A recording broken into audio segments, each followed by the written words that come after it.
Jelaskan pemanfaatan sumber daya alam.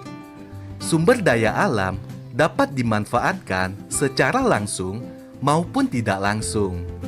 Secara langsung berarti sumber daya alam tersebut dapat langsung digunakan tanpa diolah. Misalnya, hasil pertanian dan perkebunan seperti sayur-mayur dan buah-buahan. Secara tidak langsung, berarti sumber daya alam tersebut harus diolah terlebih dahulu agar bisa dimanfaatkan.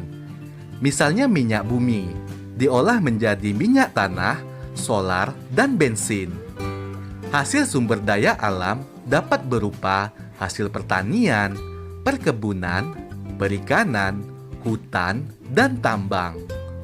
Setiap sumber daya alam mempunyai manfaat yang berbeda-beda. Berikut adalah contoh pemanfaatan sumber daya alam hasil pertanian. Yang pertama, padi, singkong, dan kentang sebagai makanan pokok. Jagung, kacang tanah sebagai makanan pokok dan makanan ternak. Kacang kedelai sebagai bahan baku tempe, kecap, tahu, dan susu. Bawang merah dan bawang putih sebagai bumbu dapur. Apel, jeruk, dan mangga sebagai sumber vitamin. Contoh pemanfaatan sumber daya alam hasil perkebunan. Kelapa sawit sebagai bahan baku minyak dan margarin. Karet sebagai bahan baku ban. Tebu sebagai bahan baku gula pasir. Kina sebagai bahan baku obat malaria. Kapas sebagai bahan baku benang. Berikutnya, contoh pemanfaatan sumber daya alam hasil peternakan. Daging sapi serta daging dan telur ayam sebagai sumber protein hewani. Lebah madu sebagai penghasil madu.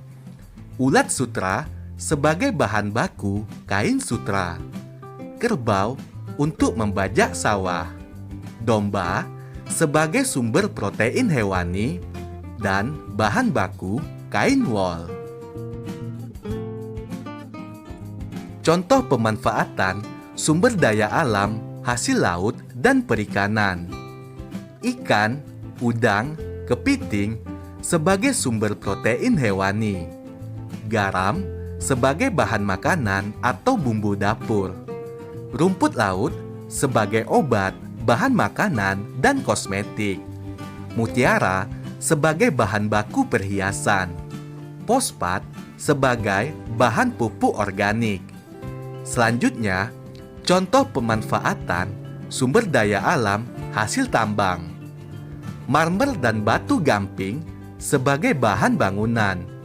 Gipsum sebagai bahan baku plafon dan hiasan rumah. Tanah liat sebagai bahan baku bata, genteng, dan gerabah. Pasir kuasa sebagai bahan baku gelas kaca, semen, dan keramik. Kaolin sebagai bahan baku kosmetik dan pasta gigi.